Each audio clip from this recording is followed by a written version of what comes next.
te whānau, tēnā koutou katoa, ko Kate Vennell Aho, co-CEO of Mindful Money. Welcome back to all of you who've come from the conference. It was really brilliant. I think every year we get better. Seriously, I think we do.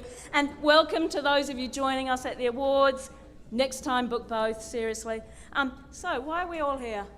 Apart from the chance to win an award and have a really fun night, why have we chosen the harder path? Of course, everyone here believes in doing the right thing and sees that this can be a fantastic business opportunity. Tonight, we celebrate your courage and your passion.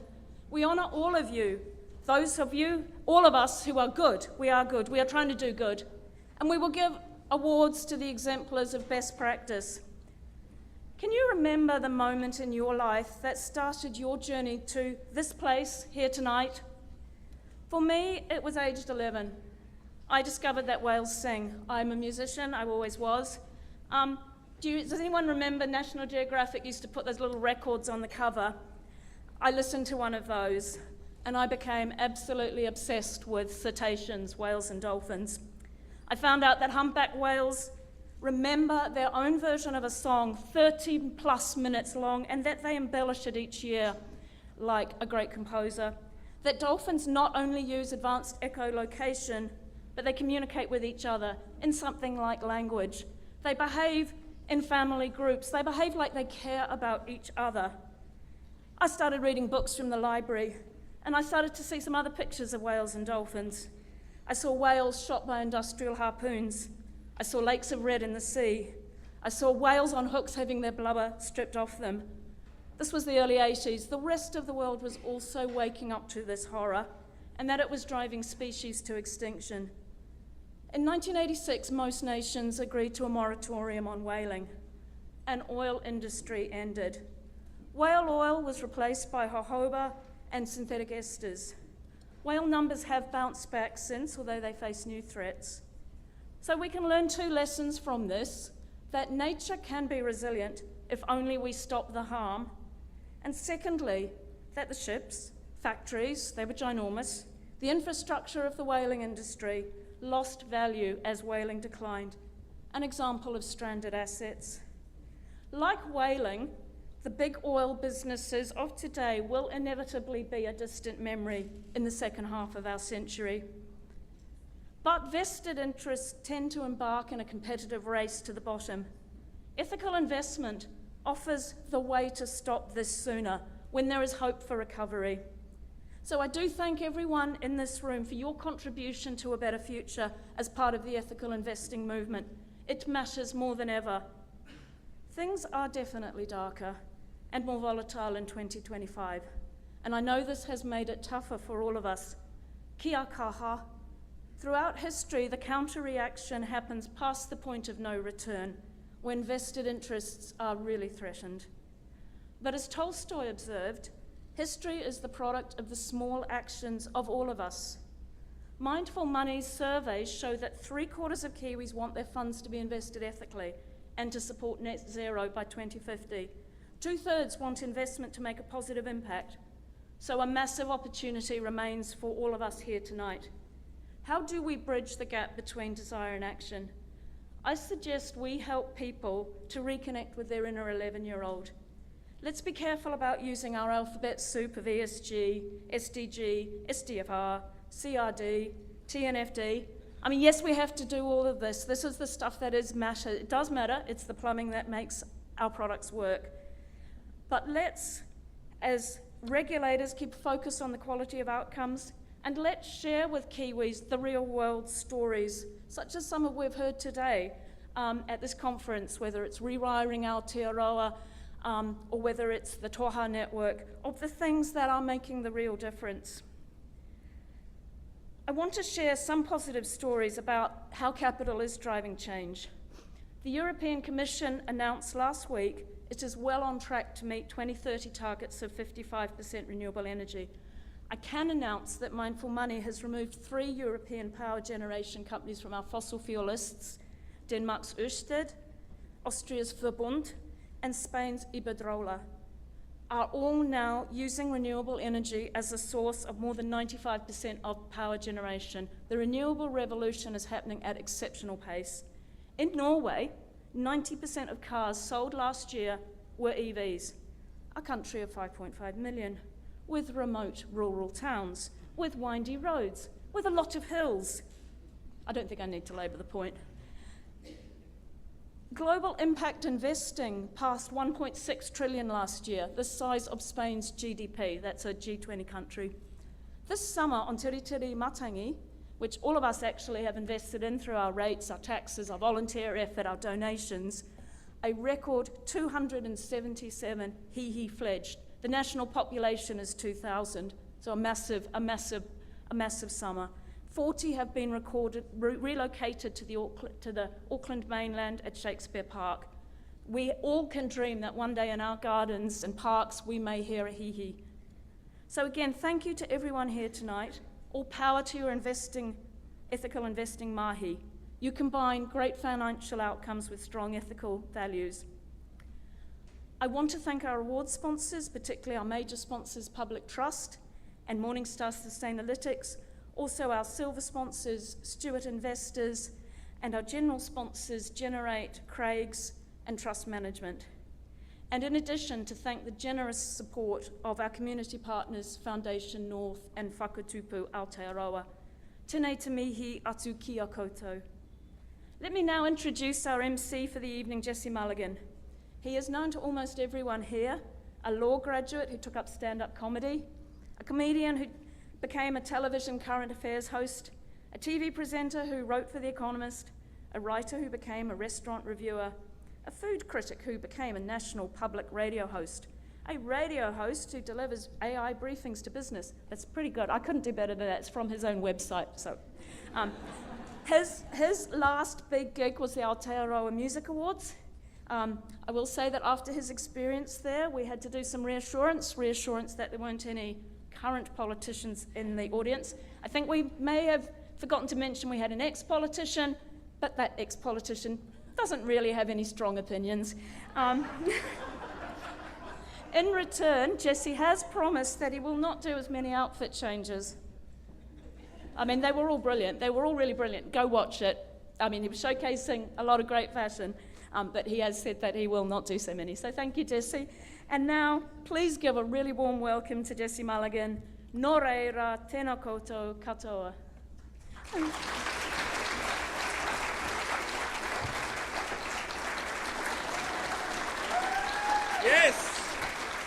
Yes, it's me, the affordable John Campbell. Welcome. Welcome investors and media and judges and sponsors and confused members of the public who took the wrong turn at the New Zealand Maritime Museum and find themselves at the Mindful Money Awards. Welcome, welcome. It's too late to leave. Yes, I asked Kate to go through some of my achievements and TV and radio appearances there, not because I wanted to convince you how famous I was, but I find if I don't do that, for the rest of the night people are staring at me, trying to work out how they know me. It'll sometimes happen when I'm out to dinner, I'll see a waitress looking at me going, how do I know you? Did we go to school together? Are you a regular? Did we hook up on Tinder? And then about halfway through the meal, you'll see her click and she'll go, that's it. You're Clark Gayford.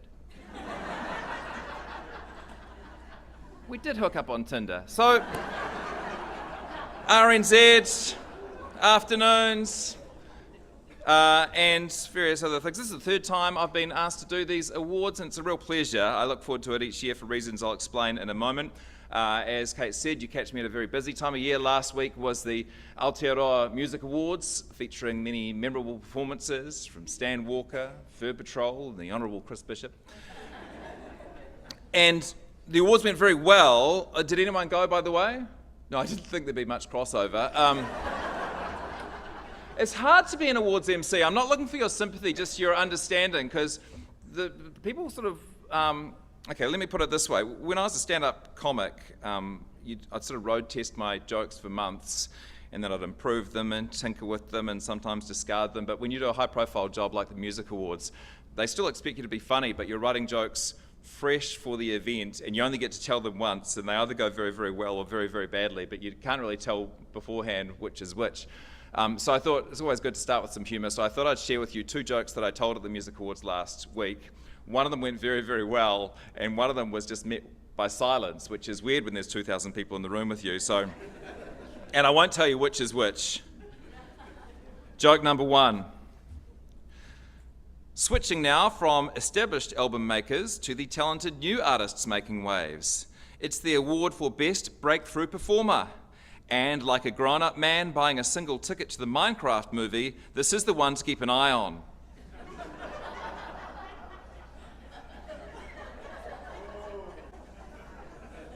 Joke number 2. Time for the award for international achievement. Music in 2025 has no borders, and with streaming platforms like Spotify providing instant access to a global market, New Zealand music is now spreading faster than measles at a Donald Trump rally.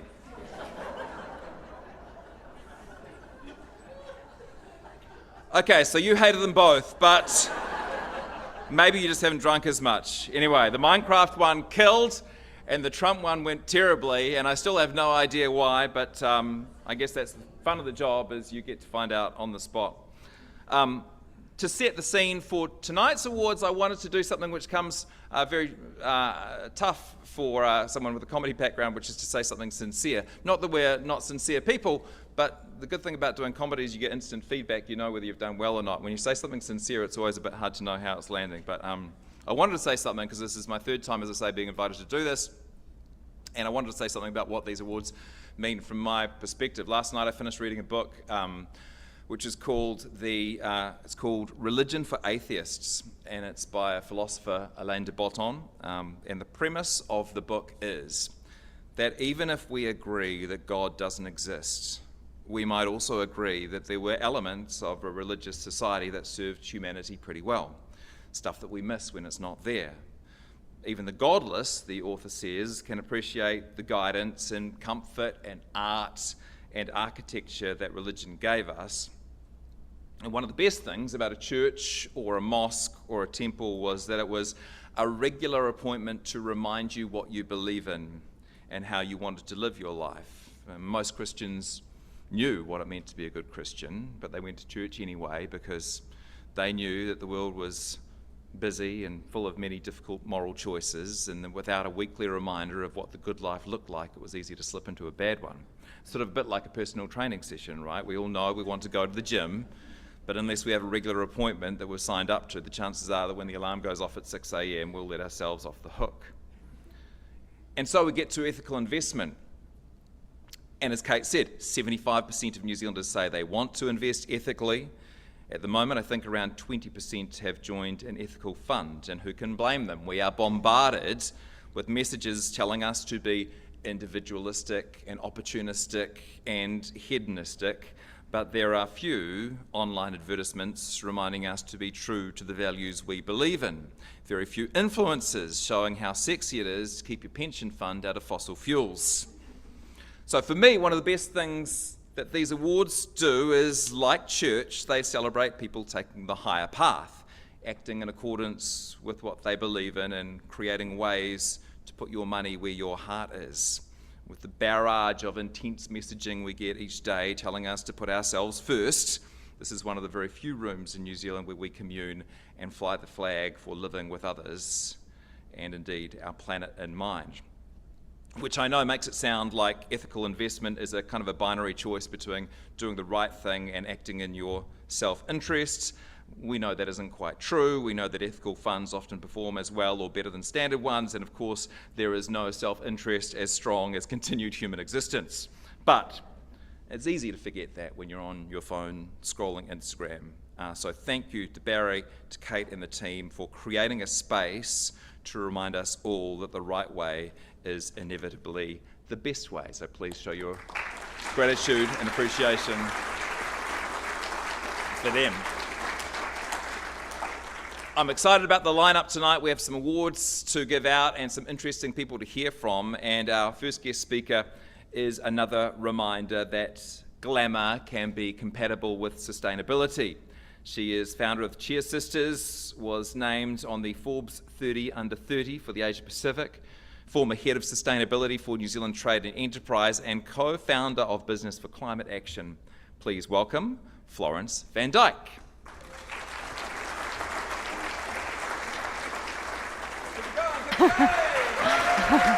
Thank you, Jesse.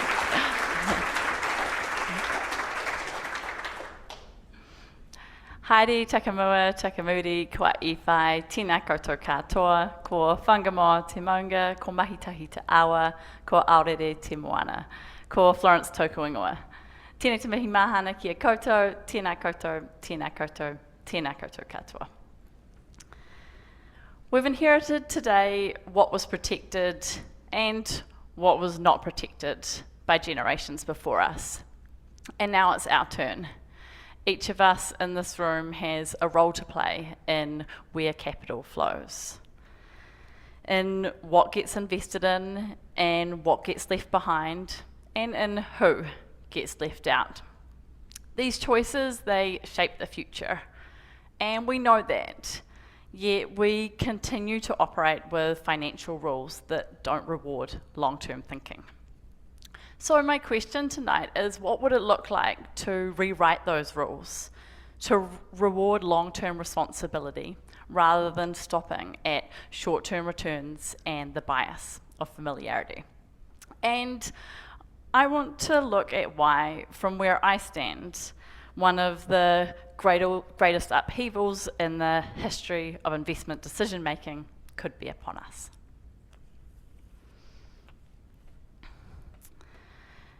In 2022, I returned to New Zealand from UC Berkeley to head up the sustainability team at New Zealand Trade and Enterprise. And it was in that role that I witnessed a rapid change in the way businesses perceived and acted on sustainability. When I started that role, sustainability was seen as a nice to have, an optional opportunity to add value. The public and the private sector were referring to sustainability as a green premium. And now, just 3 years later, sustainability is not an optional extra. It's a mandatory ticket to play on the world stage.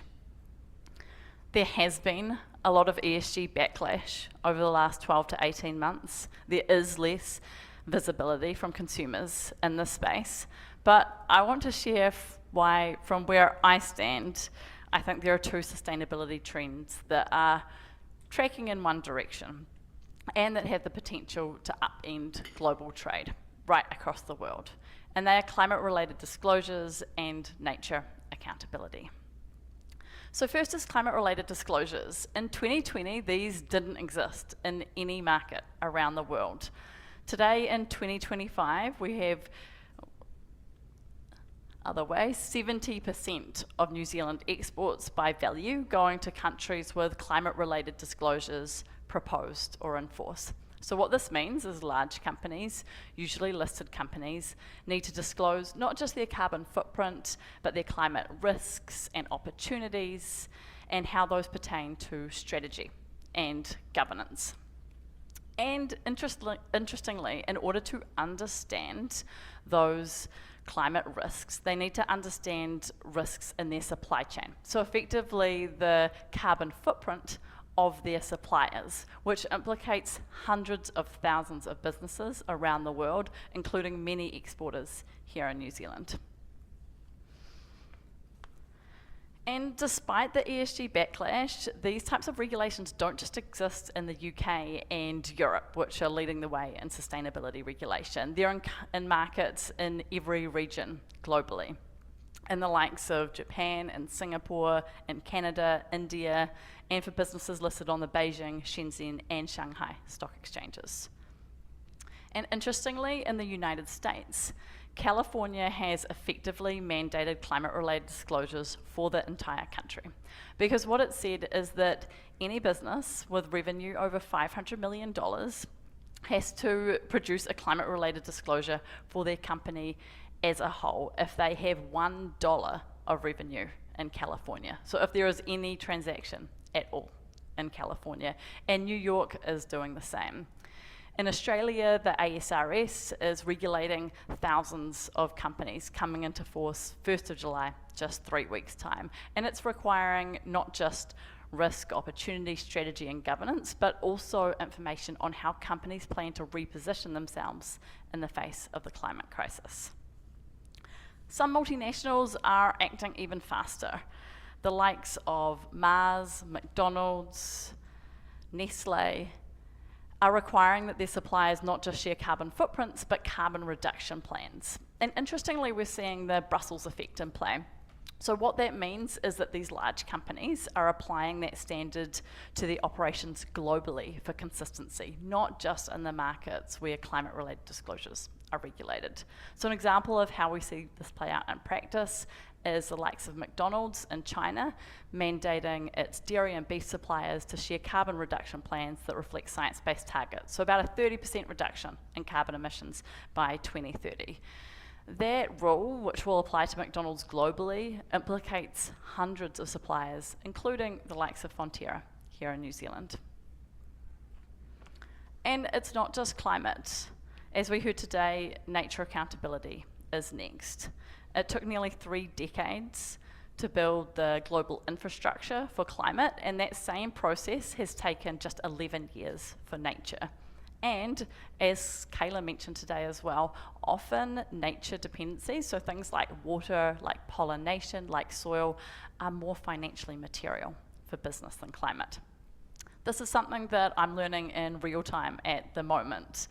I'm setting up a tech-enabled sustainability consultancy in Sydney. We're less than 6 months in, and already we're working with one of the world's largest private equity firms to analyse tens of thousands of pieces of data around nature risks, nature opportunities, nature impacts, nature dependencies. And this private equity firm, they've got $400 billion of assets under management. They're not doing this because they want to be a leader in sustainable finance. They're doing it because they understand the financial exposure that they face if they do not act on these dependencies on the natural world.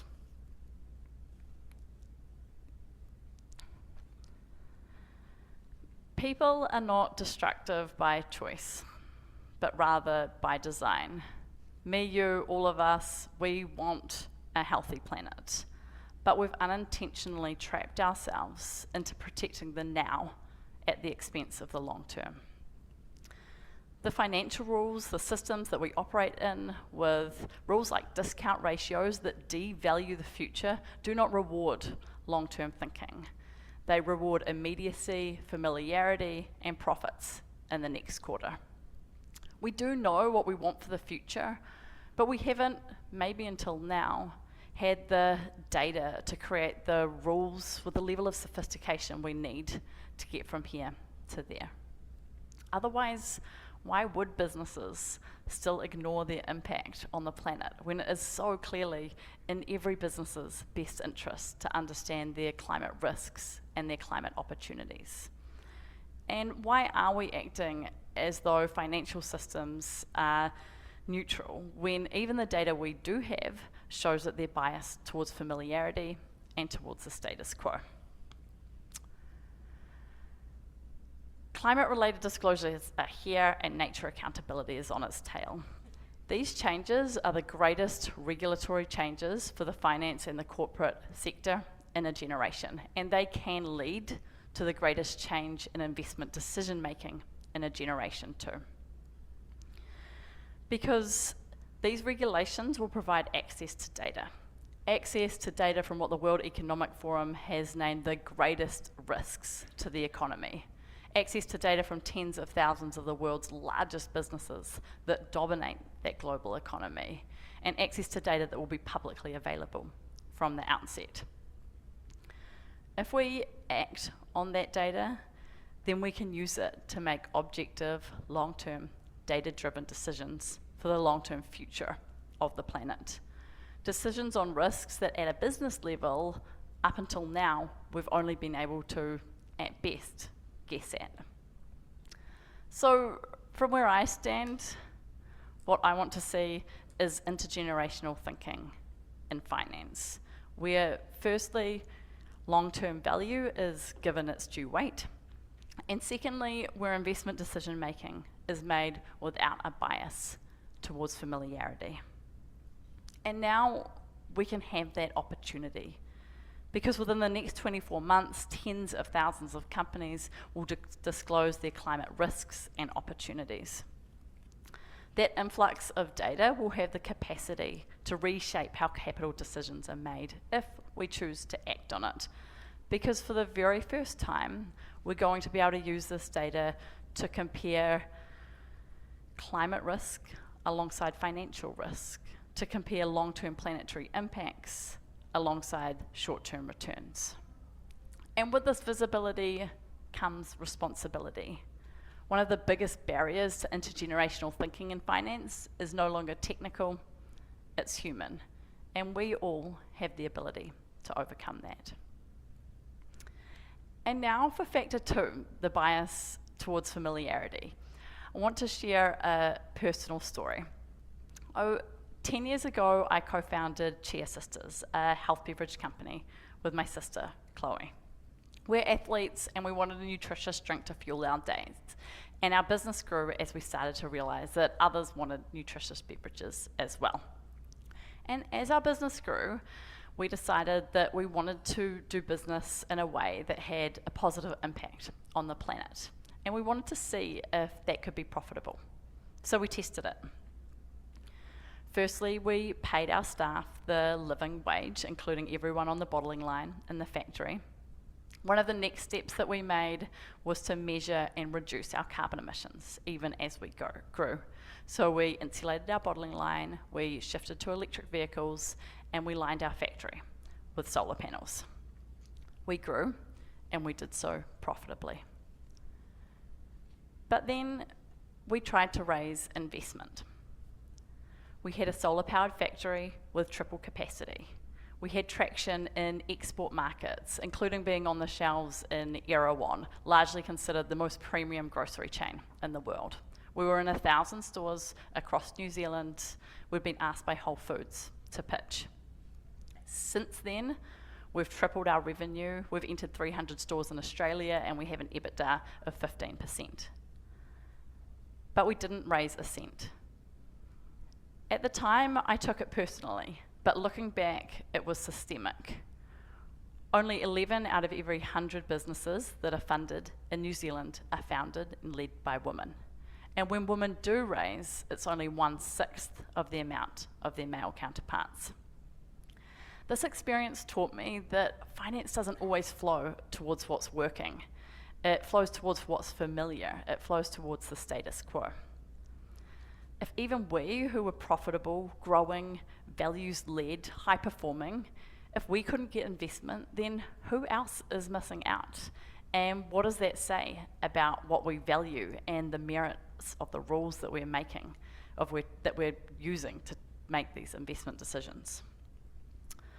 So, to finish, I challenge everyone here to ask themselves, whether you work in finance or investment or policy making, whether you're speaking around the board table or around the dinner table, what will we stop funding that ignores long-term planetary impact now that we have the data to do away with discount ratios, and now we can give the long-term value its due weight? Secondly, what investment decisions have we made that are biased towards familiarity? And what ideas will we back when we leave here that look different to what we've backed before? And finally, what future might we here all create if each of us treated every financial decision that we had about where capital flows, about who gets invested in, who gets left out, if we treated those financial decisions as an opportunity to utilize intergenerational decision making, to stop reinforcing the past and to start reinforcing and investing in the future and the next generation. Because now we have that opportunity. Kia ora. Thanks. Thank you, Florence. Thank you for the insight and the challenge, and for the optimism too. Let's hand out some awards now. Not much to tell you in terms of rules for these awards. Presenters, you know what you're doing. Winners, if you find your name announced, I mean, you'd probably do us a bit of a favour if you came from that side of the stage, but there's no hard and fast rules. But we'll take a photo of you with your award here, and then you can come up and talk for a couple of minutes and tell us who you'd like to thank. If you are named as a highly commended in your category, we encourage you to enjoy your win from your chair. We will applaud you. We're very proud of you. Hope that wasn't too subtle. Okay, so we begin with, good luck everyone, we begin with Best Ethical Investor. And this award is for the investment provider that demonstrates the best ethical investment practices. The category includes investment fund providers other than KiwiSaver funds, private equity, venture capital and asset owners. The judges tell us they were impressed by the strong field of entrants and the progress in raising ethical standards. Congratulations to our finalists, who are Harbour Asset Management. Path, please wait until I've read them all out before you applaud. Pathfinder Asset Management, Tahito, and Trust Investments Management.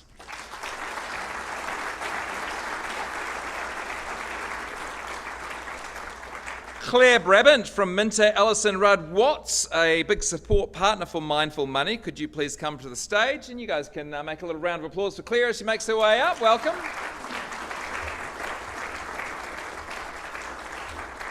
Claire getting some last minute instructions. Over to you. Hi, nice to see you. Hi everyone, it's delightful to be here again presenting an award for at Mindful Money. Minter Ellison Rudd Watts is proud to continue its long association with Barry and the Mindful Money team, as well as many of you in the room here tonight and those who are up for an award. So it's a real pleasure to be here and presenting the first of tonight's awards, which is the Best Ethical Investor Award. Contrary to what Jesse has said, I understand that Highly Commended will be coming up for a few words. Yes, may I speak for a moment? I would be delighted to invite Highly Commended up on stage, where they can silently receive their awards, wave to the camera, and then go get another photo. Thank you, thank you, thank you. Thank you. See you guys later on. I'm assured that the judging was close and all of the finalists deserve their recognition, but we've got a couple of entrants that we're going to call out. So the prize for Highly Commended is...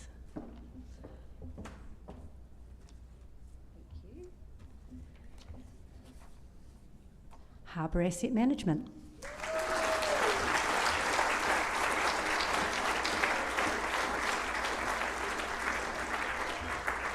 While they're working out who's going to join us after the confusion earlier, Harbour Asset Management has had a very big year, having taken on management of a far larger portfolio of funds. There's the camera there, smile, hello. The judges considered that Harbour has a strong commitment to research and thought leadership on issues like stewardship and engagement and relationships with iwi. It's a huge congratulations to Harbour Asset Management. Thank you.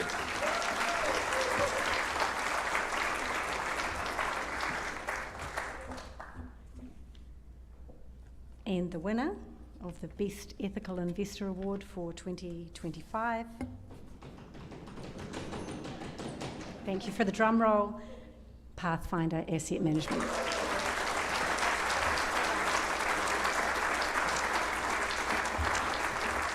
Well, Pathfinder has won this category previously, so the judges were looking here. We have one with a certificate as well. Go on, you can hold that up. So the judges were looking for evidence of higher impact, even higher impact. Pathfinder has demonstrated progress by increasing their investment in positive social and environmental outcomes, including in unlisted renewable energy and social housing ventures. They are avoiding harmful investments while supporting investment for good. A huge congratulations to Pathfinder Asset Management. Hi.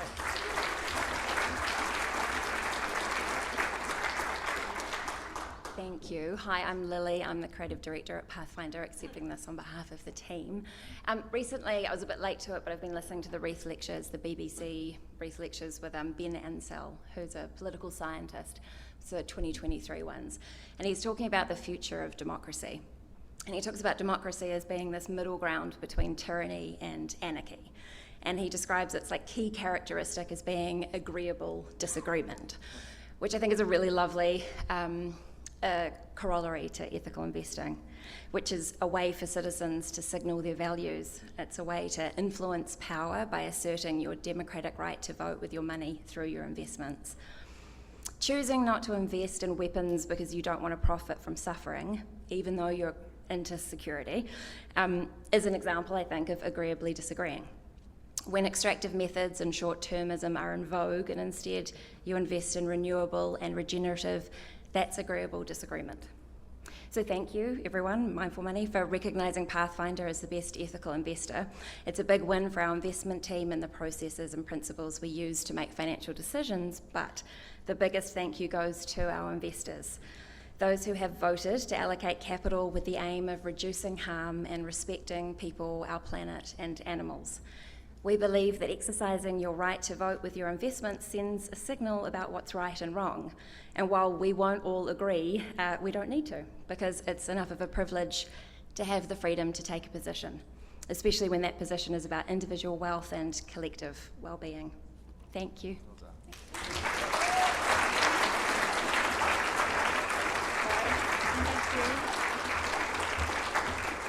Thank you. Well done. Well said, Lily. Well done, Pathfinder, and thank you to Claire. Okay, now that we've all got the hang of how this works, let's do our next category, Best New Ethical or Impact Fund. That's for the best new ethical fund launched over the past year. And a lot has happened in the investment sector over that time. It's good to see continued innovation in ethical and impact investing, with some exciting new funds launched. The finalists are Community Housing Funding Agency, Bay of Plenty Housing Equity Fund, and Better Shares New Zealand Sustainability Leaders Fund. Congratulations to our finalists.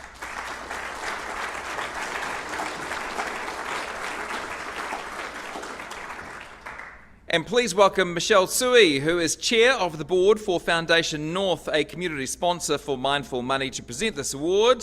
Put your hands together for Michelle. Hi, nice to see you. Thank you, Jesse. Tēnā koutou, tēnā koutou, tēnā koutou katoa. On behalf of Foundation North, I am extremely excited to be here today, and we're very proud that we're supporting the Mindful Money Conference and Awards again. So congratulations to Barry and the team for such an amazing event. And it's really great to see so many of you here, celebrating not just financial growth, but investments made with a heart and a mission. I truly believe that every action has a reaction, and not just in the markets, but in the long-term impact of our choices have on the surrounding ecosystem. For far too long, the investment world has been laser-focused on financial risk and return, but it's really incredibly uplifting to see that a mission-driven approach is catching on. So when you invest with a purpose, you're not just chasing numbers. You are nurturing communities, you're protecting the environment, and you're paving the way for the richer and more sustainable future. So I really look forward to the day when 3D investing is the norm, where impact, financial risk and return just go hand in hand. And of course, we don't get to those norms without trailblazers like all of you, who start with small ripples and quickly turn them into waves of change. So I want to extend my heartfelt thanks to everyone who's helped make this vision a reality. From the dedicated team driving innovation to all of you who support investments that stand for something more. And congratulations for making a difference. Hei waka eke noa. Let's keep this waka going. So now I think is to the awards. So the Best New Ethical Investment Fund Award. So the judges has considered all the finalists, and they are all of very high standard. So the highly commended award goes to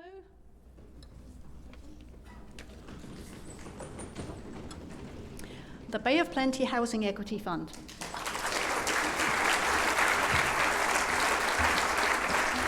Yes, well done to this fund. The judges recognise it as a unique collaboration to the Bay of Plenty, where there is a critical shortage of affordable housing. The Bay of Plenty Housing Equity Fund is strongly rooted in local communities, raising capital from local institutions and building strong links to their own impact aims. This approach has the potential to be scaled and replicated in other areas. And now the winner is, drum rolls,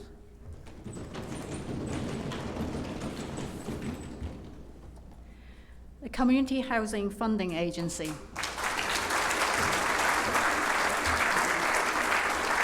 Yes, great stuff. This agency builds on the foundation of work undertaken over many years by community finance, social housing providers, philanthropists and leading investors, now with the support of the government. This initiative provides a pathway to scale up funding for a range of community housing providers and thousands of families who urgently need warm, dry, safe and secure homes. Hello, nice to see you. Over to you.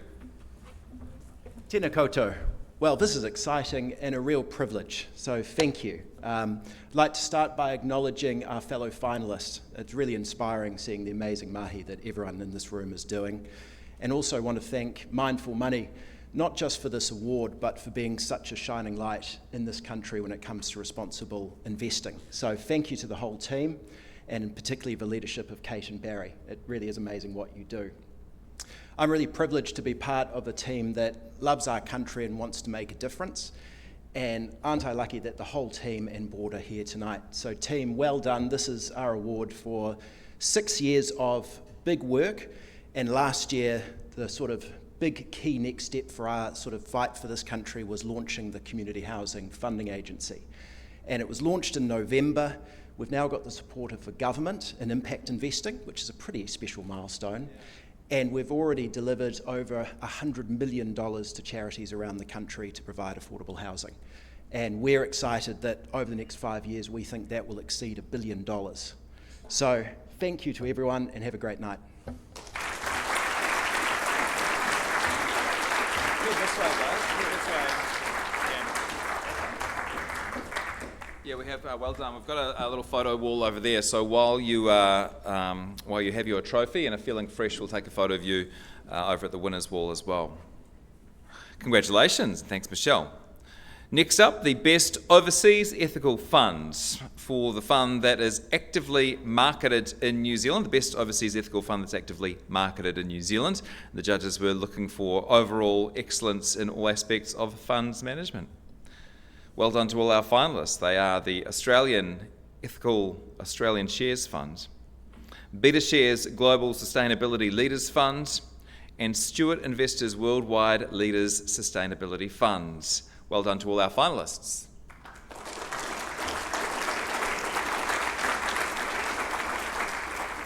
Paula Steed is Chief Operating Officer of the New Zealand Super Fund, a generous sponsor of our conference this year. Please welcome Paula to the stage.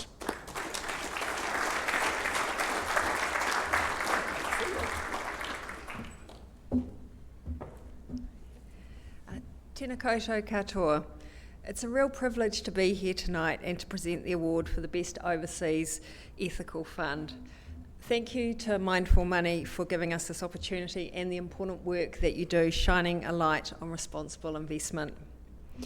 The Guardians of New Zealand Superannuation are proud to sponsor these awards.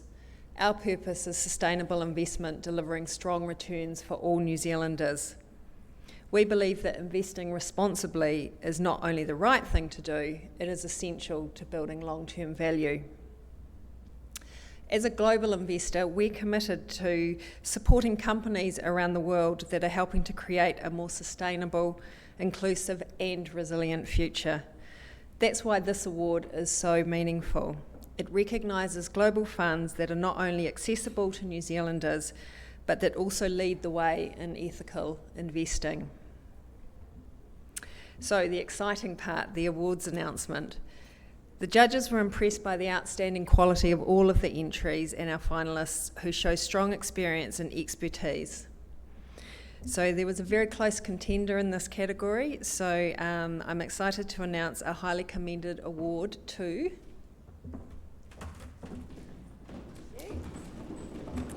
So highly commended for the Best Overseas Ethical Fund goes to Beta Shares Global Sustainability Leaders Fund.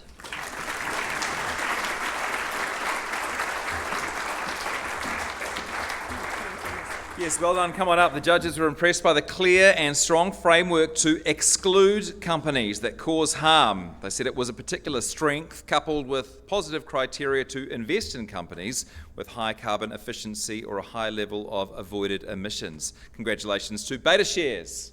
Thank you. Well done.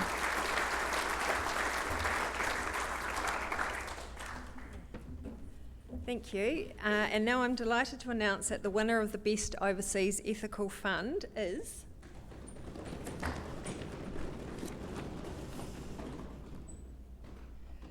the Australian Ethical Australian Shares Fund.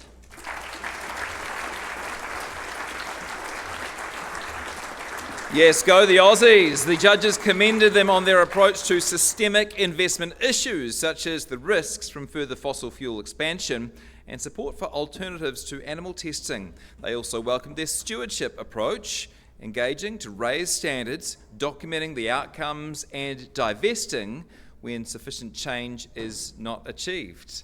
Well done and congratulations, Australian Ethical.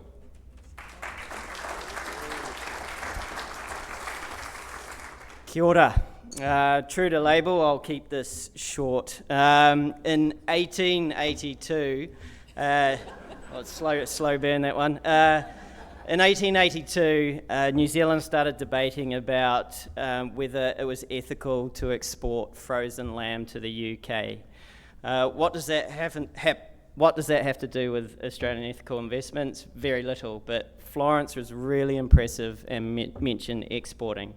So I'm a Kiwi, and I'm now working for Australian Ethical Investments, and I'm doing my best with others to export, values aligned and responsible investing to my home soil, and I'm not the only one.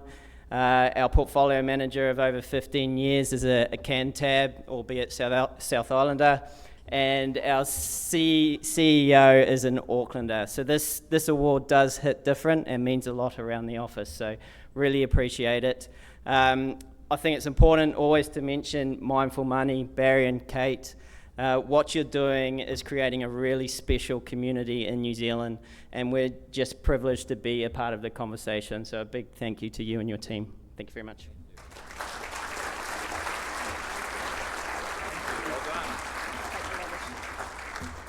Very good, great speech. And there'll be a spot prize for anybody who can begin their own speech with the words "in 1882" and successfully finish the sentence and continue on with their acceptance speech.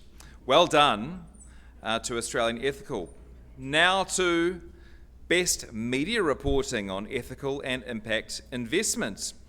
And this award was designed to showcase media reporting on the issues of ethical investment, but also sustainability and climate change. The judges were looking for excellence in reporting, but also evidence of significant outcomes as a result of their coverage. So the finalists are Susan Edmonds of RNZ, Joanna Mathers, Informed Media, and Stephen Moe from Seeds Podcasts. Well done, guys.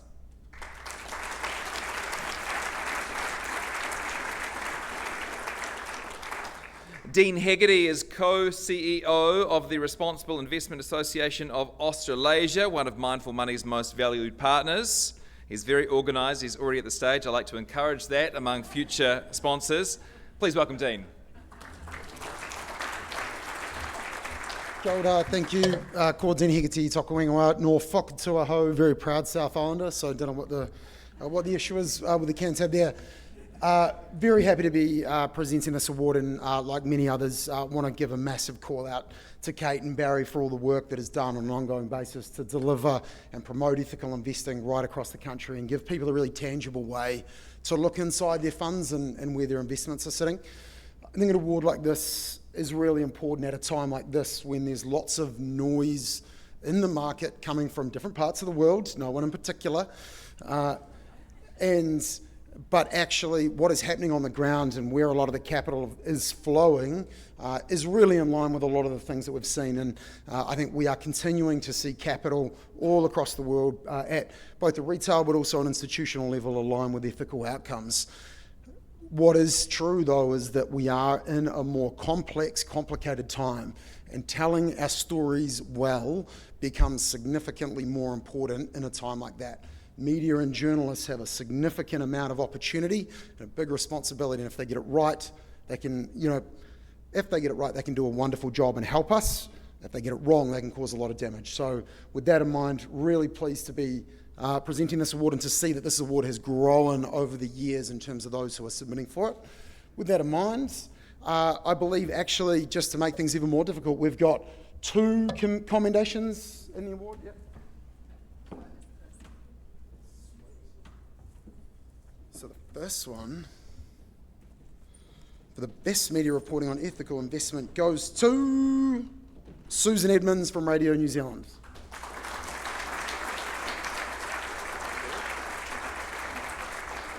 Well done, Susan. Yes, a popular member of the RNZ team. She's been a standout journalist for many years. We were very glad when she joined us. She's authored an impressive range of articles and multimedia coverage, making financial issues accessible to the public.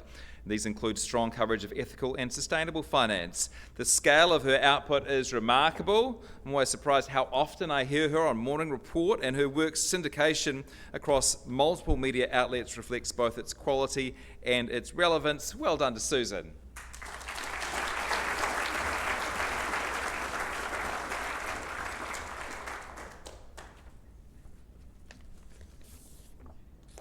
Lovely. And the next commendation goes to Joanna Mathers from Informed Media.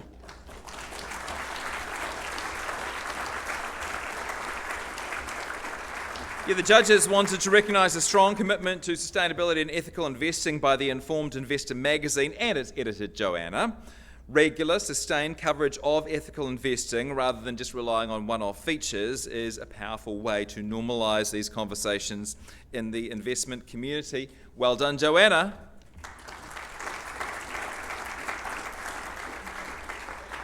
And I'll hand back to Dean to announce the winner. Could be anyone.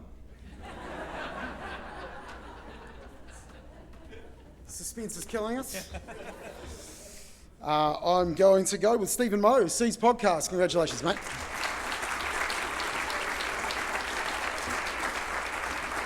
Great recognition of Stephen's hard work. The judges recognised his commitment to the Seeds podcast, almost 400 interviews, as well as engaging audiences through a range of articles, books, stories, and events. The breadth of coverage is impressive. There's a really strong thread around diverse aspects of impact, and Stephen's also very generous with his time and expertise to support the work of others. Do you want me to hold your award? Sure. Yeah. Don't want anything to happen to it. Congratulations, Stephen, everyone. Round of applause.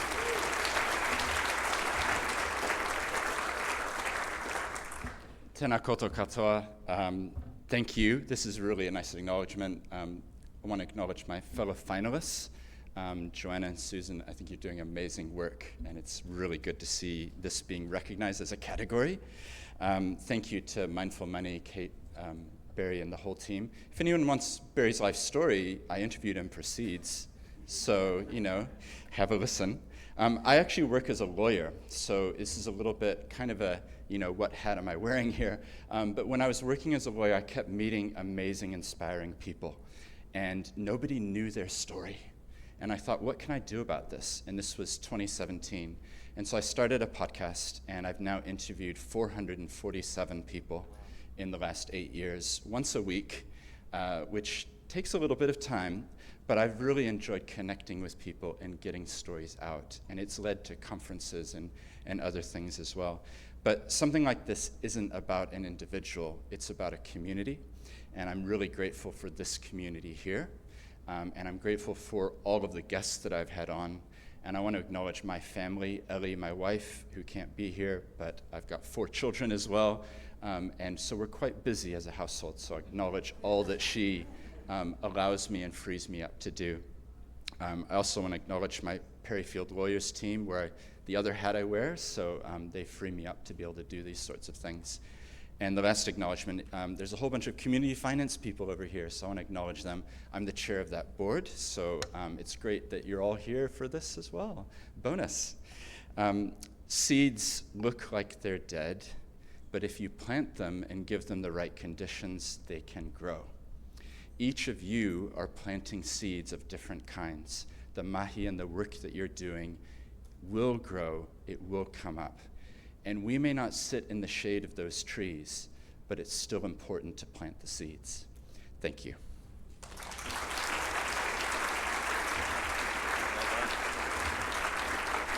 Well done, Stephen. Great to meet another quad father. It's a rare thing these days. Used to be everyone would have 3 or 4 children. Now you tell people you got 4 children, they look at you like you're trying to start some sort of cult. But I wouldn't have it any other way. I'm sure Stephen is the same. Let's get a bit of insight now into what the last couple of months has been like for the judges. To introduce them and say a few words, please welcome Barry Coates to the stage.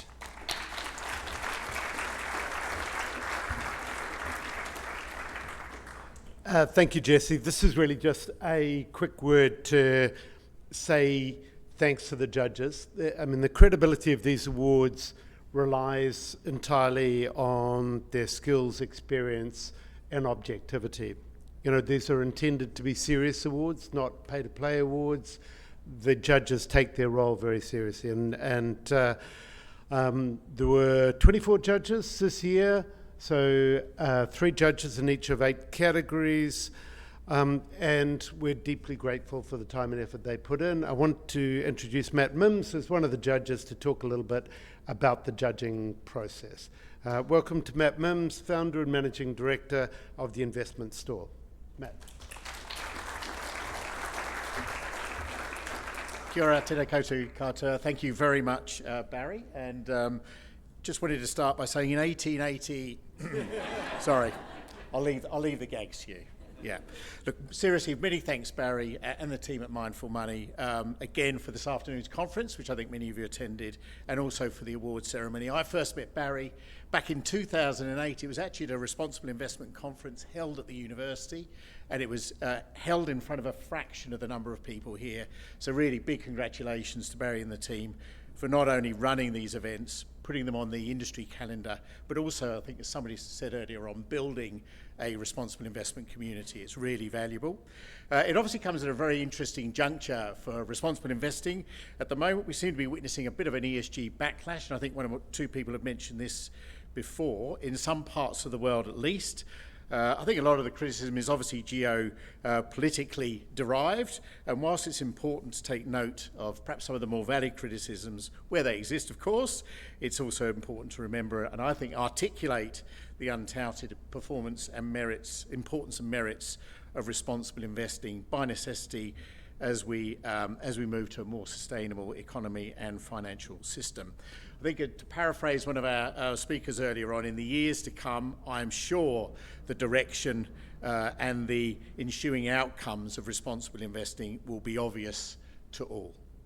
So on to the judging. Barry's asked me to say just a few words on the judging process. I've had the honour and the pleasure of being involved in being a judge for these events for the last 5 years, I think it is, isn't it? Yes, since 2021. In my experience, it's something that the fellow, and across 1 or 2 classes I should say, it's been something that fellow judges enjoy, are committed to, and the point that Barry made, do take very seriously. So just to run through what we typically do, we would spend a few hours going through the entries, the material that people who enter and Barry's team collate and provide. Sometimes this can be quite a lot of information, including websites, the kind of entry forms, etc.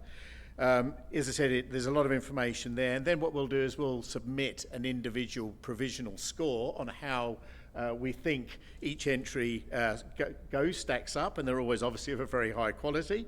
We can only judge, of course, what we're provided with, but we do, spend a lot of time, certainly in my experience, looking through it. We then will have a 2-hour meeting where we will kick the tyres and we'll go through and discuss the merits of each of the individual entries. And these can be quite a contentious discussion, and they can also last the full 2 hours as well. And if we need to, we can defer, but I've never been involved in a situation when that's occurred.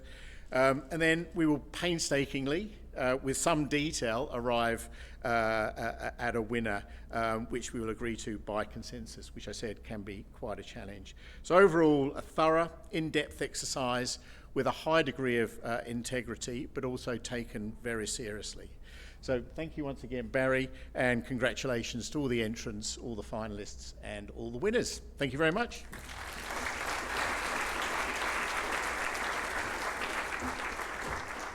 Thanks, Matt. Thanks, Barry, and to the 24 judges for these awards. Our huge gratitude to you. To Best Ethical Financial Advisor now. Financial advisors, as you know, play a crucial role in helping their clients to invest ethically. This award is for the advisor who can best demonstrate how they integrated ethical investing into a client-centred approach. Great lineup of people in this category. The finalists are Kerry Church, MoneyWorks NZ, Mark Holtum, Ethical Investing NZ, and Dr. Roger Spiller from Money Matters.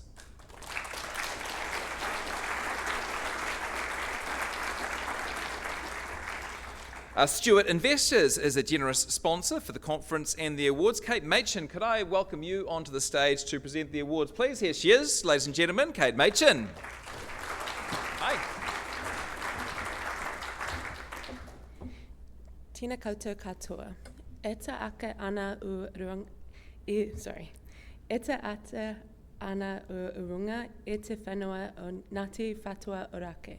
Kai mehi ake o ki te mana whenua ki nai iwi o tenai rohi. Tenai te mihi nue ki na koutou nai kai tiaki o te whenua nai. Kai huri ai kai na koutou nai manahuri nai kai hanga nai kai hape o te kai papa nai. Tēnā koutou, tēnā koutou, tēnā tautou katoa. That was my very first time doing that, so I still have lots to learn, but a big thank you to Alistair and Lottie at Bay Trust for your help with its writing, and Dean from Maria for your help with pronunciation. Thank you. For those of you who don't know me and can't tell, I'm an Aussie. My name is Kate, and I'm the Australian-New Zealand Client Director for Stewart Investors. We're a long-only global equity manager focused on investing in quality companies that contribute to or benefit from sustainable development. Whilst our first sustainability strategy celebrated 20 years this year, our core investment philosophy goes back to 1988 and is grounded on the principles of good stewardship, careful, considered, and responsible management of clients' funds. I make that last point about stewardship as a segue into introducing the three individuals we're celebrating tonight. Because at its core, the role of a financial advisor is that of a steward, not just of capital, but of values, of trust, guiding families intergenerationally. As finalists in this category, each of the individuals have demonstrated that true stewardship goes beyond managing money. It's about honouring people, purpose, and planet. With that, onto the awards. So the judges recognised that all three of the finalists provided a high standard of ethical financial advice and decided there should be a commendation award. The highly commended award goes to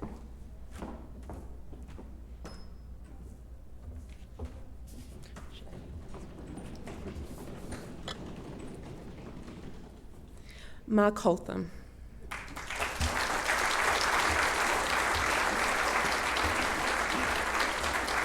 Hey, well done, Mark. Ethical investing is at the heart of his financial advice. It's shown in his client proposition and onboarding processes, as well as regular reviews and client feedback surveys. Mark is committed to further development of his practice in areas like stewardship and private capital. It's a huge congratulations from all of us to Mark Holtham.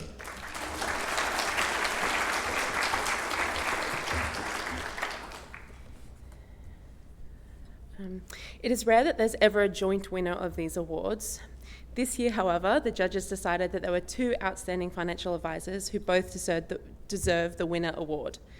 Therefore, the first winner of the Best Ethical Financial Advisor of the Year goes to Carrie Church.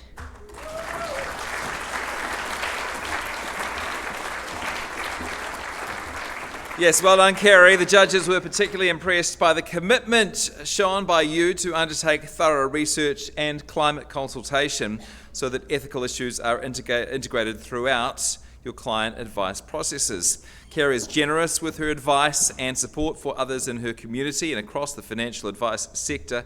A huge congratulations to Kerry Church and the MoneyWorks team. Hi. I have to say that is a shock. And thank you very much, everybody. And I want to pay credit to my fellow finalists. I also want to thank my amazing team, Peter, Paul, and our wonderful robot, Millie Moneybot. I want to thank the sponsors, and I particularly want to thank Mindful Money, because we could not run our business providing ethical advice without Mindful Money. I know that most of the people here are not financial advisors. I know most of the people here don't really know what we do. I'm just going to share a little bit of information with you about what our clients are looking for from ethical investing. I just want to clarify what I'm talking about is ethical investing, not responsible investing, because that's how we brand ourselves, ethical investors. Our clients don't want pollution. They also do want companies that take into account climate change, because they know that if companies don't, they're not going to be as profitable. But what most of our clients want is companies that have respect. People that respect people, companies that respect beings, that respect people, animals, and the law. And I just want to put a challenge out to everybody. We've seen a lot of change since November the 2nd last year.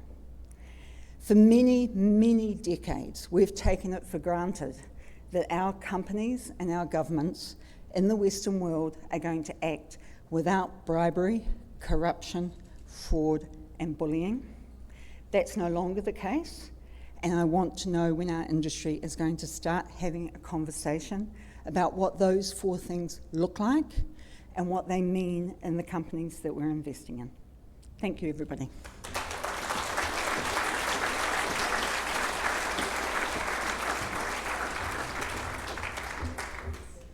Okay, and the second winner of the Best Ethical Advisor goes to... Yeah, I wonder who it is. Dr. Roger Spiller.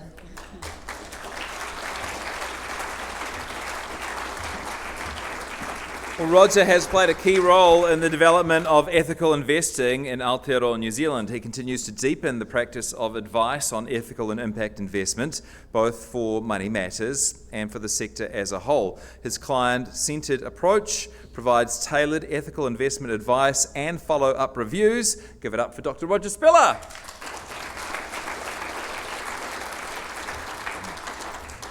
It's a very special honour, and really appreciate Mindful Money, the work that goes on to make this possible, for Barry, for Karen, Kate, and just the amount of intelligence and commitment within this room. I'm reflecting back to my friend from Canterbury and how in the 80s it was Australian Ethical, which was the first fund I found when I was hunting that out for my master's degree. And then last night I was writing a commitment to a brand new fund that's coming out next month from Trust Investments. So from the old to the new, Stewart investors included, we're continuing to raise the bar in this industry. And fundamentally, I mean, obviously I've got lots of people to thank, like my team at Money Matters, who've been stalwarts of this field for decades, but also, and perhaps most importantly, my clients who've really believed in this ability to make money and make a difference. They put their money where their mouth is. they've kept the faith, and they've really demonstrated for themselves and for their friends and family. And it is an intergenerational thing, so I'm very blessed for having clients who've been with me for decades. And as I see people like Ria celebrating 25 years last year, see the research houses here tonight sponsoring the awards and the focus they've got, see the fund managers doing the great work, see the impact investment, the community investment, and see the whole work coming through from the iwi sector. My wife, Professor Shelley Spiller, with her latest publication out last night, Maori Economies of Wellbeing. She told me I wrote the best LinkedIn referral for her, so I'm off the hook there.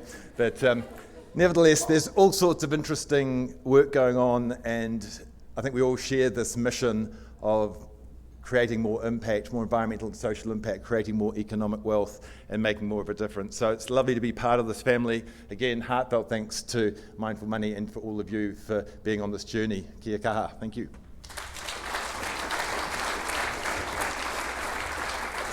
Well done. Thank you. So would you like to head that way and get a photo? And Kerry, do you want to go over there and get your photo now as well? Where are you? She's already gone. Kerry? Oh, yeah, well done, thank you. Congratulations, Money Matters and Money Works. Is the Money Works team Peter, Paul and Kerry?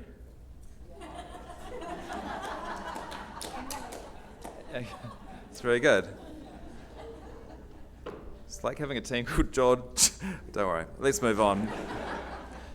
Most effective climate action investor now. And this category focuses on the investment funds that are crucial in financing the transition to a net zero and resilient future. And the Climate Champion finalists are Climate Venture Capital Fund and Motion Capital.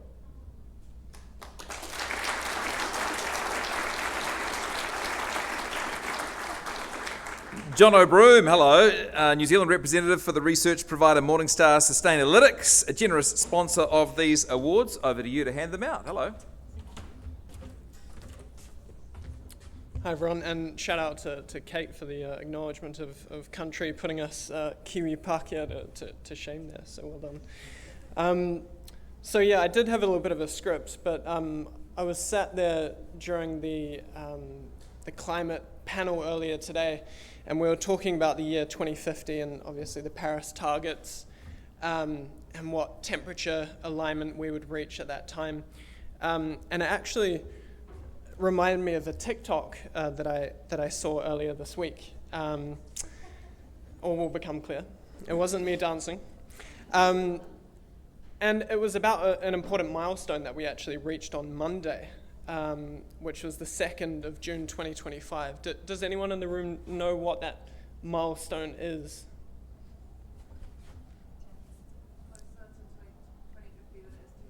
There we go. Yeah, that's right. So that if you didn't hear that, we are now officially closer to the year 2050 than we are to the year 2000. So I don't know about you guys, but the year 2000 doesn't seem like too long ago to me. Maybe I was dancing in my PJs to the Spice Girls at that time in about half the biomass, but it doesn't feel like that long ago. So time is running short, and we talk about this, the transition and Paris targets as something far off into the future, but it's really not, and most of us will be here to see it. So on that note, it's my pleasure to present this award. Let's start with highly commended.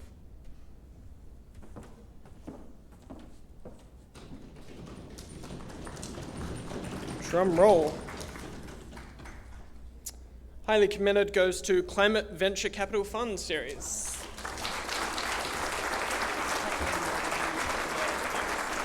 Yes, well done. The judges commended the Climate Venture Capital Fund for its leadership in investing in climate solutions. The fund has clear targets for reducing emissions and a strong measurement and reporting framework, as well as, importantly, an attractive financial return. They are playing a crucial role in building a stronger climate solutions sector in New Zealand. So it's a huge congratulations to Rowan McMahon and the Climate Venture Capital Fund. Well done.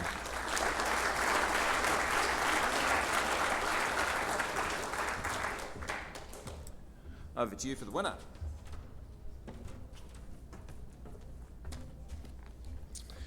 Okay, and so the winner of the Best Climate Action Investor for 2025 is Motion Capital.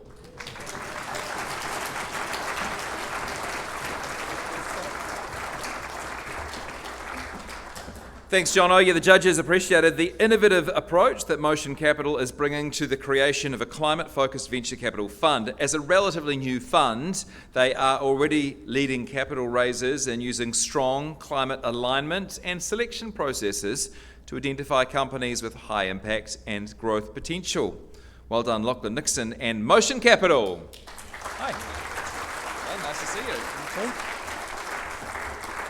Thank you very much, everyone. A lot of hard work's gone into this last few years, so thanks to Barry and Kate and the judges and the sponsors and everyone here. At Motion Capital, we're focused on investments into technology companies that help the world decarbonise. We kind of believe that tech startups are significant levers to engineer change and create new products, disrupt new markets, and build a new sustainable economy. Most importantly, we think that innovation can make it cheaper to save the world than to destroy it, which is a really key investment thesis for us, trying to stimulate a kind of market-driven response to climate change. So big thanks to my team. Luca and Ralph are here tonight.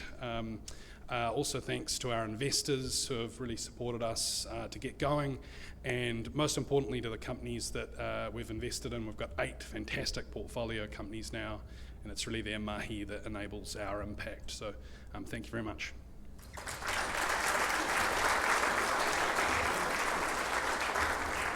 Well done. We get a photo. Thank you. Well done. Cheers, Jono.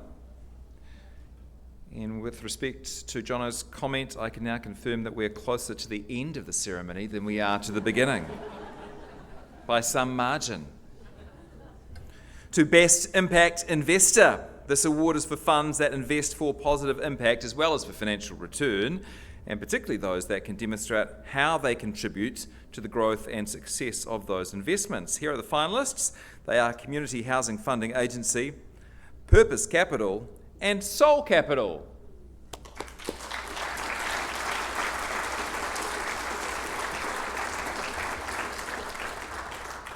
We've been thanking Barry and Kate all night, but I should also thank and welcome up Paul Richardson, who is Chair of the Board of Mindful Money, to present this award. Welcome, Paul. Yeah, thank you, everyone. I have the honour to be the Chair of the Board of Trustees of this not-for-profit. As Barry has said, we like to partner with as many people as we can out there, so come and have a chat to us. Thanks again to Barry and Kate and Karen and all the team for another fantastic event.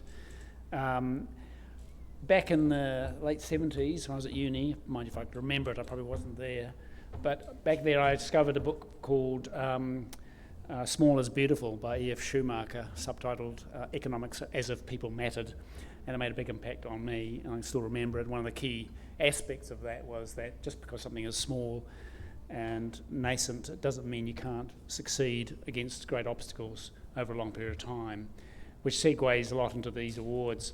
I found it particularly frustrating in 35 years of being in the investment industry, trying to convince the groups that I work with to invest in smaller startups, direct assets, new ideas. Remember, everything on the stock market today is yesterday's ideas, okay? Which segues into these great people who've been working hard in the impact investment space, and we'd like to really acknowledge the hard work that everyone's put in from behalf of Mindful Money and all the industry, really.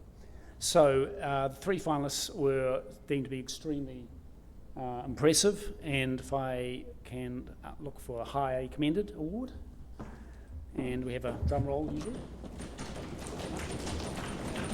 So the highly commended award for the Best Impact Investor for 2025, Soul Capital. Congratulations. Yes, well done, Soul Capital. Judges were impressed with your approach to impact investing. Soul Capital brings academic rigour and strong values along with clear financial aims.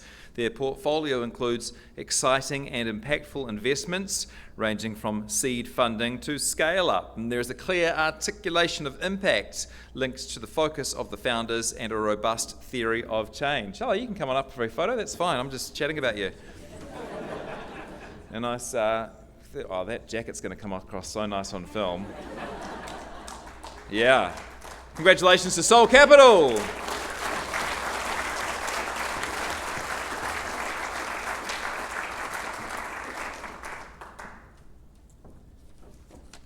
So the deserving winner of the Best Impact Investor 2025 is the Community Housing Funding Agency. Congratulations.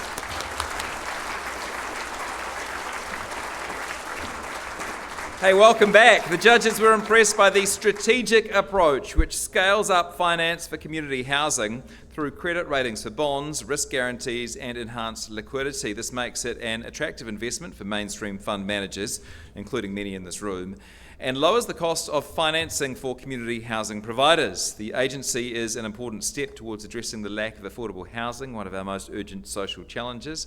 Well done.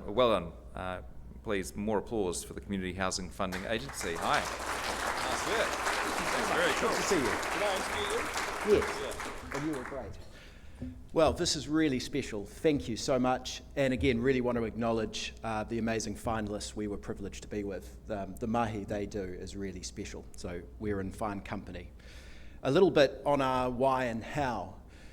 We do face challenge that's unprecedented when it comes to affordable housing.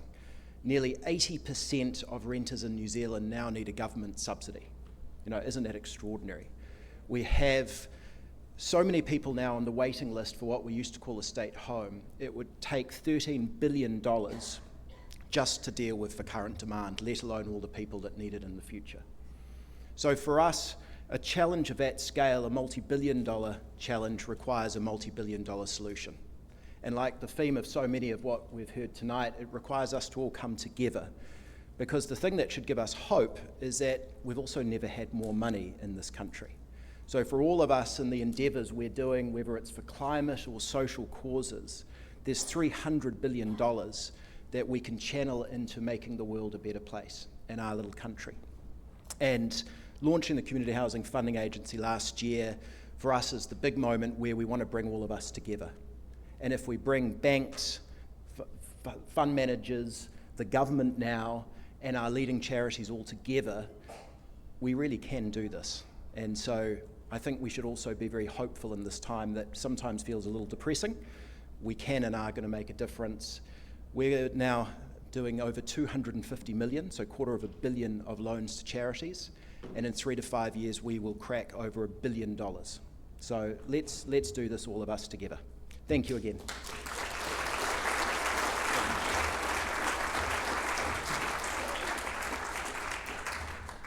Well done.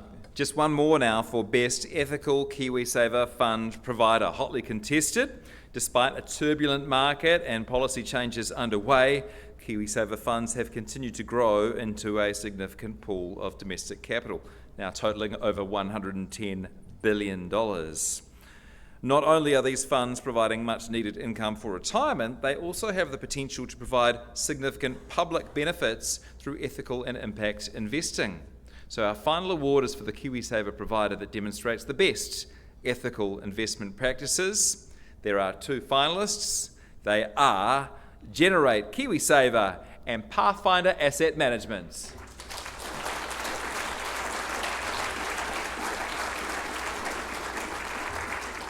This is a prestigious award, and so I invite a prestigious person, David Callanan, who's General Manager of Corporate Trustee Services for the Public Trust, to come, the principal sponsor of these awards, so give him a little extra volume in your applause as he comes to the stage. Hi, nice to see you. Thank you. Okay, so now I disguise my accent and start my speech with a joke that's been overdone. So in 1860, genuinely, a chap called George Webster came over from Australia with a little idea that he'd come up with in Victoria. He met a guy called Julius Vogel, and then in 1873, Public Trust was founded. Now, from little things, big things grow, right, Stephen? So here we stand 152 years later, and Public Trust continues to protect the legacies for New Zealanders. It's the second year that Public Trust has been a major sponsor, along with Jono and the team at Sustainalytics. And last year I stood here and talked about the value of mindful money and the fact that its real power comes from information and informing investors. Because as we all know, information is power. But actually this year I've come to a revelation.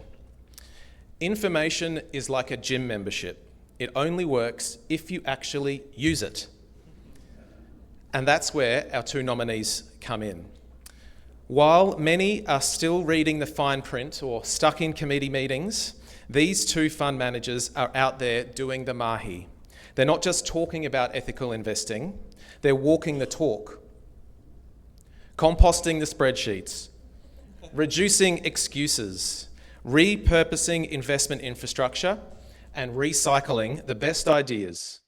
They're proving that action drives change. And let's be honest, the world could use a bit more of that right now. Less greenwashing and more green doing. So tonight we're not just celebrating who's best at being ethical, we're celebrating courage, leadership, and the kind of action that turns information into impact. And with that, it's my absolute pleasure to present the final award category, perhaps the most high profile of all 8 awards, of course, for the Best Ethical KiwiSaver Provider. 2 great finalists, both supervised by Public Trust. I just have to get that in. The judges were pleased to give recognition to a runner-up that's carved out a distinctive position in the market.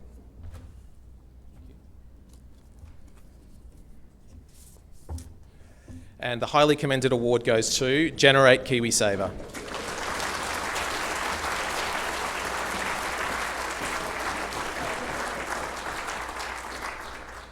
Yes, that's me. The judges recognise that Generate has been an early mover through investing in generating positive impact, initially in the Salvation Army social housing bond. They've followed this by further investments in social housing, one of the key themes of tonight, as well as in renewable energy and venture capital. That's become a distinctive strength of their funds. Congratulations to Generate KiwiSaver.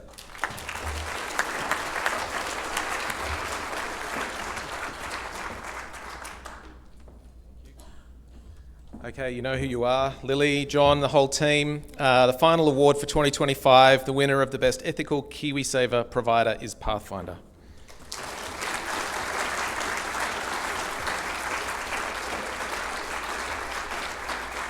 I'd better check the certificate actually says it. I'm sure it does. That would be a major upset if it said something else. Yeah, it says Pathfinder. The judges commend Pathfinder for continuing to raise the bar. They have integrated an ethical approach across each of the key dimensions: avoiding harm, active stewardship, investing for positive outcomes, and climate action. Pathfinder continues to lead the investment sector on ethical investing and is a worthy winner of this award. Give it up for the Pathfinder team.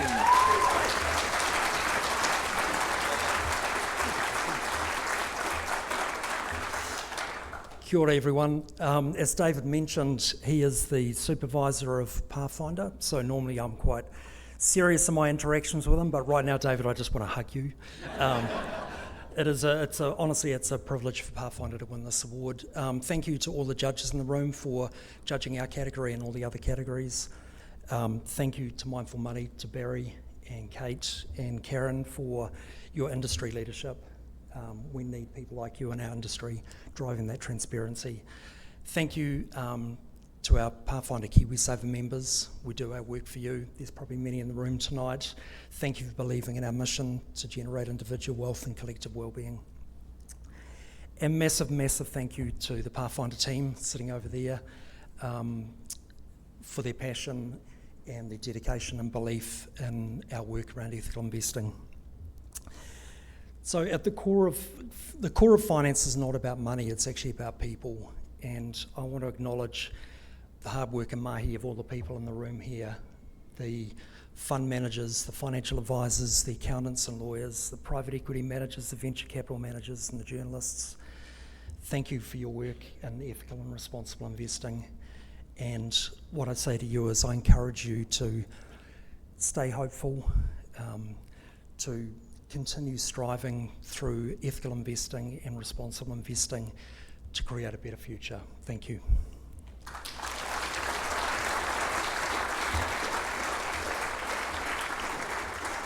Thanks, well done. Go get your photo taken. Congratulations to all of our winners tonight. Thank you for coming along tonight. We hope that you've enjoyed these awards. You know, at a lot of awards ceremonies, they don't even let highly commended come up on stage. But I said, if I'm going to MC this thing, I insist. One more round of applause for all our winners. And Barry, could I invite you in to wrap up the awards and say some final words? Thank you. So everyone, how about a huge round of applause for Jesse?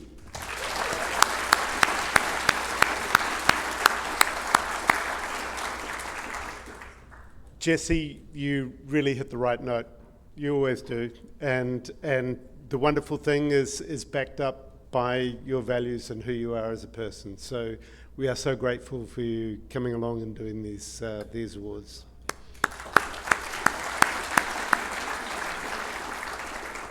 So I want to sort of start up by saying that a lot of these categories were so incredibly hard to judge because there were really good finalists. And one or two finalists didn't get an award tonight, but let me assure you that it was razor-thin margins. And so all of those finalists up there were absolutely excellent finalists. They should have been there, and we wish we could have given you all awards because you deserve it. I do want to pay particular kind of respect to those who are highly commended and to the winners. So we're going to take a collective photo on stage, the new one. So I hope none of the winners have sort of gone off and had a drink somewhere. So if the winners could come up on stage, we'll do a collective photo. While they're gathering, I want to say some other thanks. Firstly, to lead sponsors.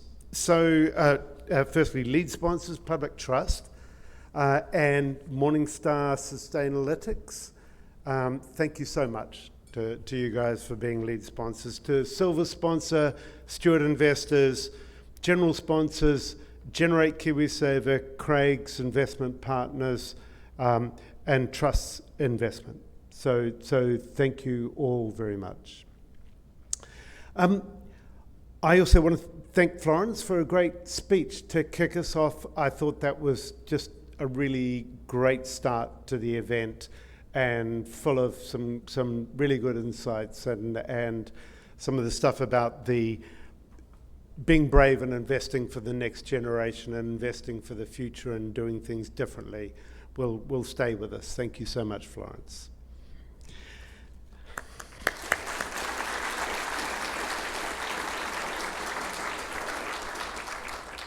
So while I'm just saying a last thank you, if the winners could all come up to the stage, please, and get your photo taken. Just a thanks to staff and volunteers. Particularly somebody who doesn't get mentioned. People are very generous in mentioning Kate and I, and sometimes Karen, but Tash McGovern has done such a fabulous job of putting these awards together as our marketing manager and event manager. She's done so well. There she is. Tash, thank you so much. You've stepped into the role kind of just months before this event, and you've been absolutely brilliant. So thank you.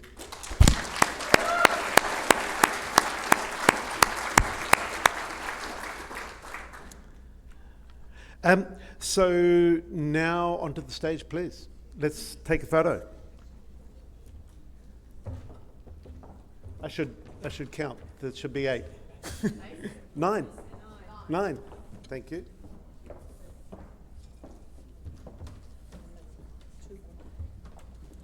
So while the photographer's doing that, do you want to give them a big round of applause?